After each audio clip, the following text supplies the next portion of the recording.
Give it up for the people's puppets, everyone. Thank you so much. Down from New York, the great fracking fighting state of New York. Let's hear it for New York.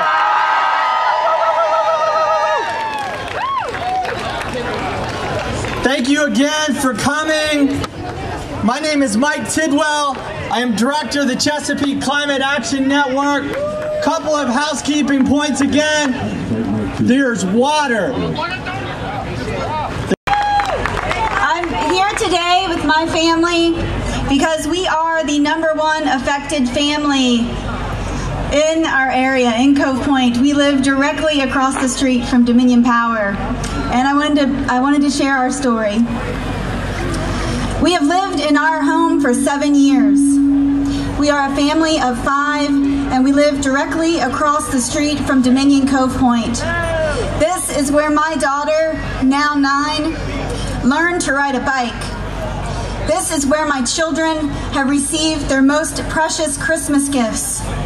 This is where we have made a home, where our first dog came to live, where tree forts have been built, where football games are played in our front yard, where snowmen have come and gone, where skateboards, scooters, and sidewalk chalk have given name and life to our driveway, where a porch swing has allowed us to experience families of deer that come for the pear tree in Dominion's front lawn. This is our home. And now we are painting the walls, fixing the this and that that living in a home brings. Now we are covering up our existence here to try and sell a home that sits across from a risk far too dangerous for my family. My daughter has cried because there is nothing, no other house out there that will make her happy. This is hard for all of us, but for my husband, it is unthinkable. His passions came alive when we moved in our house, and he has never slowed down. Our front yard is the greenest, and our backyard has everything any child ever hopes for. A beach in front of a pool, a skateboard ramp, a tire swing, gymnastics bars, and the very popular dirt bike path that every one of my children played a part in creating. My husband envisioned all of this, and we made it happen. But we have now no choice but to think of the dangers that threaten to erase all of what makes our home unique and fun. We have had to share with our children the reasons for feeling the need to move away, and children want answers. We have had to tell our little girl that it is not safe to live so close to what is happening across the street, and her responses have been most heartfelt. Can't we just ask them not to do this here, Mommy? In the early stages of this expansion just days ago, orange and white portable barrier walls were placed outside of Dominion's front lawn and is now the view from our living room window. My daughter, looking out the window as she often does, looking for hummingbirds, said, "I think one of the guys in the orange hats looked at me, Mommy. I think he saw me looking through the window, and I think he said he was sorry." I know money is the power behind this project, economic growth, job creation, and this thought of our country having a resource other countries want drives so many to want fracking and LNG exports. But what about us? What about my family? What about the only home my children know? What about those who have already lost lives, been displaced, and forced to leave their homes because of terminals such as the one Dominion Cove Point desires? We do not deserve to live in fear of an explosion of the water we drink, of the air we breathe.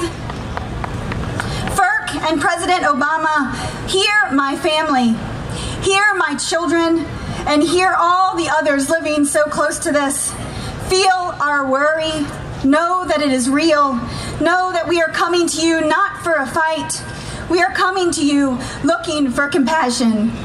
Thank you.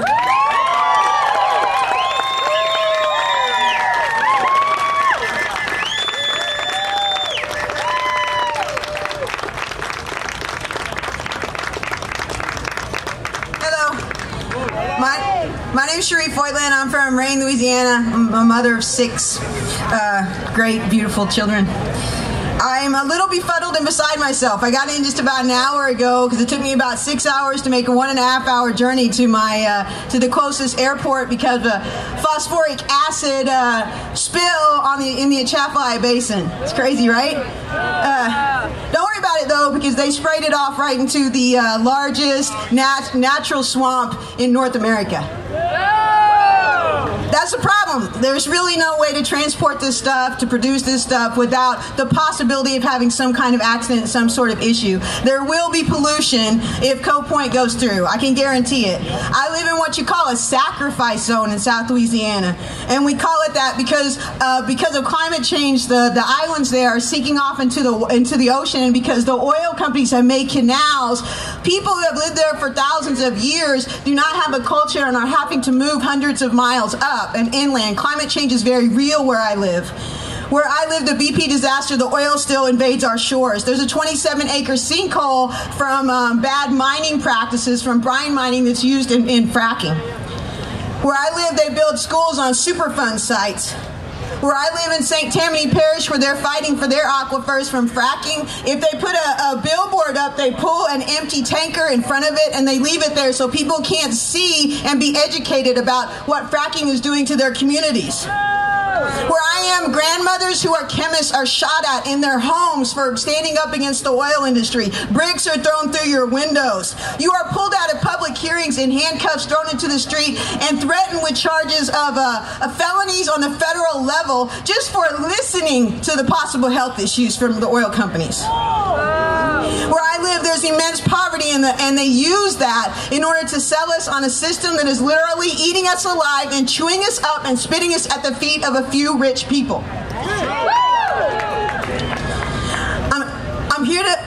I'm here to help protect you. I don't want to see the rest of the world end up like this. Not in Cove Point, not in any point should we be in this position.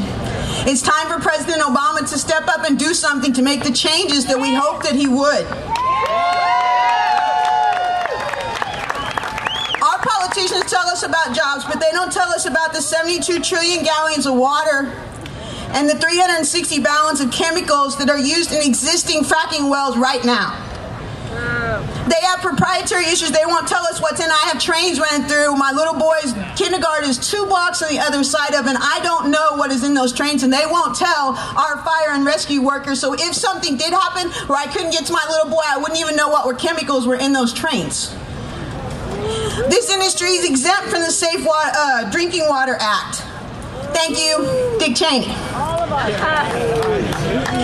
They don't tell you that an independent human and ecological risk assessment from 2012 from the air next to these projects found 57 chemicals. 45 of them were potential human health risks. That people that live in those areas women are 30% more likely to have babies with birth defects, 25% to have babies with low birth weights. They don't tell you about the eye problems, the skin problems, the respiratory problems, and the nervous system issues next to these projects. It's never okay to poison a child. Can you say it with me?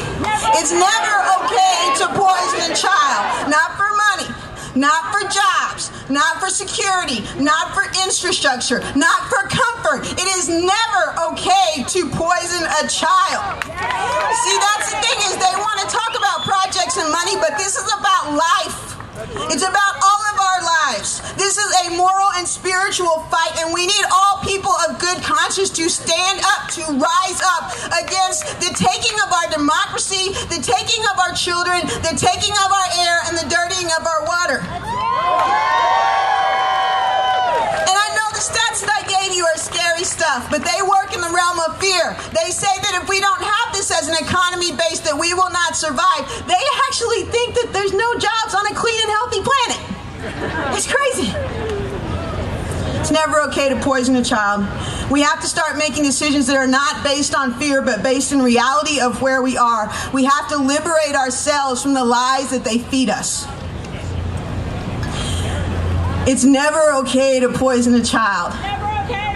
It's never okay to destroy a community. Thanks.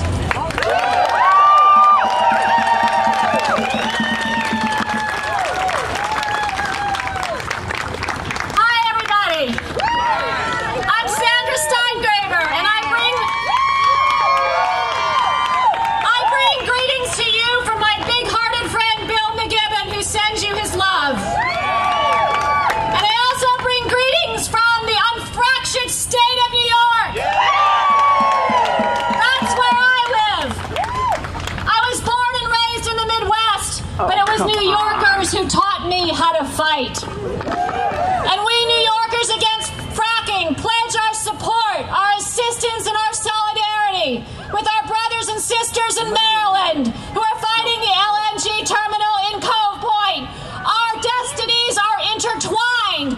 Our success depends on yours. Maybe you've heard of a little farming community in upstate New York called Dryden. Dryden is located across the lake from my own village. And a few years ago, Dryden became one of the first towns in New York to use zoning laws to ban fracking within its municipal borders. Lots of people warned the citizens of Dryden not to do it, pointing out that a local ban on fracking would only invite ruinous lawsuits by armies of industry lawyers. And that is exactly what happened. Dryden was sued first by the Anschutz Exploration Company and then by Norse Energy. Philip Anschutz, head of the Anschutz Exploration Corporation, was worth $7 billion. Dryden was up against the seventh richest man in America. All the citizens of Dryden had was sheer determination, a sense of their own righteousness, and a willing to do whatever it took, including walking door to door in the dead of winter to gather signatures on petitions. And guess what? 2 weeks ago, on June 30th, the New York Court of Appeals, the highest court in the land, ruled in favor of Dryden.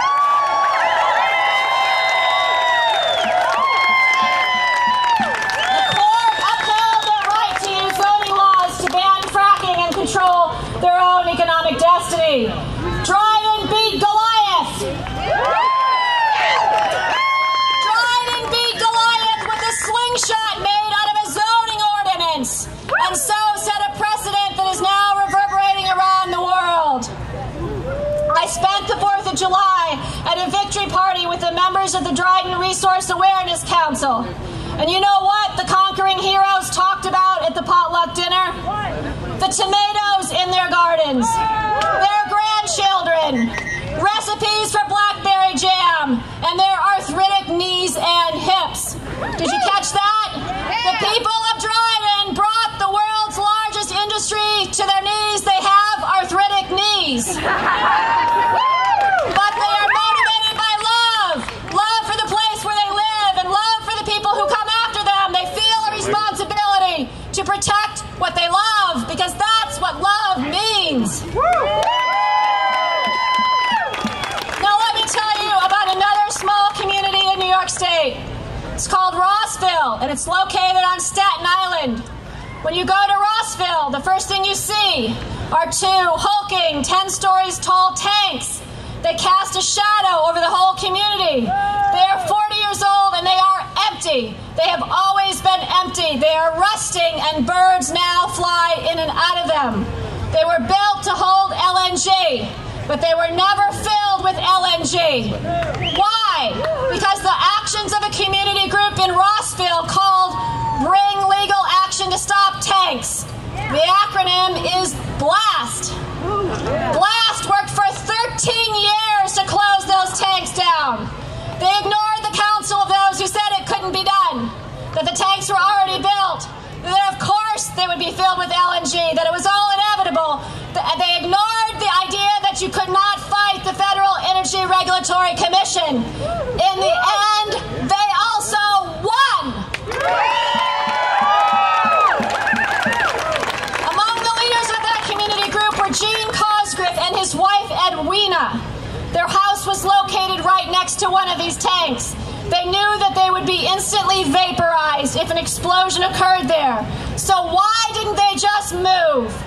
Because Gene and Edwina had 18 children and very little money. Their church had helped them to find this house, and they knew they had no alternative but to plant their flag and fight. Gene and Edwina Cosgrove spent 13 years protesting, testifying, and attending every public hearing. They were also motivated by love, and they were compelled to redouble their efforts efforts in February 1973, when another LNG tank on Staten Island's northwest shore blew up, crushing 40 workers to death. The firefighters on the scene said the resulting fire was something out of Dante's Inferno. That tank was empty too, but it had been filled with LNG months earlier, and investigators said the explosion was triggered by pockets of gas trapped in the tank's liner. That explosion mobilized thousands of Staten Islanders to begin a fight to ensure a similar disaster would never happen again. So thanks to their work, we have a ban on LNG in New York State. My friends, the baton that Jean and Edwina Cosgrove carried in 1973 has been passed to us. And what has changed since the terrible LNG conflagration that killed 40 Staten Islanders 40 years ago? Nothing about the inherent hazards of LNG has changed. LNG is still a cryogenic fluid that must be stored at minus 259 degrees Fahrenheit. LNG will still flash freeze human tissue on contact. LNG is still heavier than air and will slither down drainage and sewer pipes and spread underground. And as it disperses, an LNG vapor cloud will still be combustible. Once ignited, an LNG pool of fire still creates high winds that spreads thermal heat to distant locations. LNG can still trigger other fires and burn human flesh hundreds of feet away. LNG is still a known terrorist target. And as in 1973, an LNG fire is not extinguishable by any known firefighting technique. But here is what is different. In 1973, we didn't know yet about climate change. In 1973, we had never heard about fracking. Our stakes are so much higher today. So as we go about our work to do for Cove Point what the people of Rossville and Staten Island did for New York, we have something else to say, and it is this. To the Federal Energy Regulatory Commission and to President Obama, we say we are not willing to blow up the bedrock of our nation in order to extract the fossil fuel called methane that will in turn blow up our climate. And we are not willing to liquefy the results using more fossil fuels and so give methane a passport to foreign markets and so further entrench a fossil fuel dependency around the globe in a time of climate emergency. We say no to that. And in doing the hard work to stop the Cove Point facility, which is first and foremost a human rights struggle, we need to know that we don't have to be tireless and fearless. I'm tired and scared all the time. We just have to keep working even though we are tired and scared. That's what the people of Dryden did, and that's what Jean and Edwina did with 18 children in tow. They fought with their whole hearts, and that is what we are here to do. They fought to win, and they did win. And because we are fighting for life itself, and because we have science, economics, and human rights on our side, and because we all lose if the gas industry gets to use our drinking water as the club to frack the bedrock beneath our homes, and so turn our communities into a methane extraction colony, I am also intending to win. Thank you.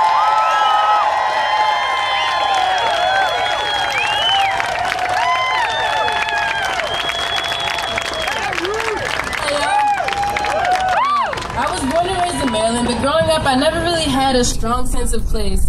When I began visiting colleges, one of my first stops was St. Mary's College in Southern Maryland. The 2-hour drive with my parents was made tranquil when we turned off the big gray highways onto the long, windy roads of the St. Mary's County, surrounded by trees and animals.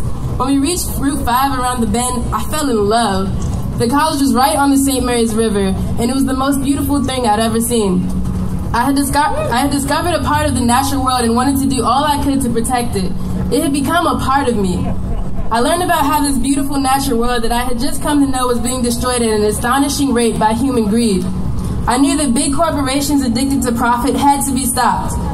But when I learned that Dominion had plans to export fracked gas at Cove Point just a few miles up the road from me, I knew it was time to take action. I had to defend the place that I now knew as my home. When I was arrested for civil disobedience at Cove Point, I received a lot of negative feedback. People I look up to told me I was wasting my time. They said it wasn't worth it and that I would never make a difference. I almost believed them. In a culture that constantly tells you that you're insignificant and that it's impossible to be a catalyst for change, you might mistake that for truth. But it is a lie. When I sit out on the docks of the St. Mary's River just watching the water, I notice how the waves usually flow steadily in one direction until the wind blows. Then the ripples immediately flow the opposite way. It starts with one and then a few, and then even if just for a few seconds, hundreds of waves are going against the current. When I look out into this audience, I see something 1,000,000 times more beautiful than the St. Mary's River. I see something 1,000,000 times stronger than any current. I see something that Dominion should be afraid of. I see passion, commitment, hope, and love. Right now in this audience, the wind is blowing. And because we all chose to stand up to a system of bullies and doubters and cowards, the direction of our current is changing. We're redirecting business as usual to action right now.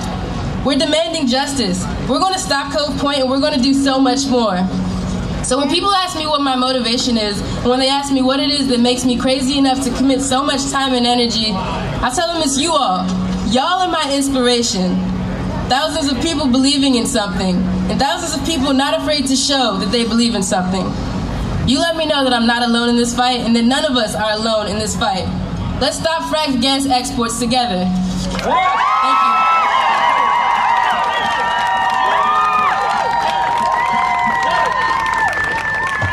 you. Good morning, D.C.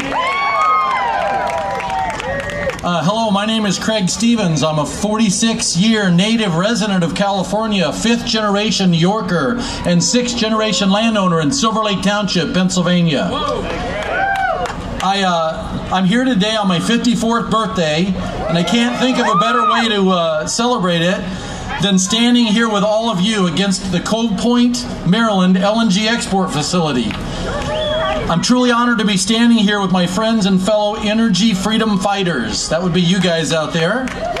Along with some of the speakers here, like Mike Tidwell from CCAN, Sandra Steingraber, my hero, from NIAF, Winona Houter from Food and Water Watch. Without her, we'd be in big trouble in Pennsylvania and New York.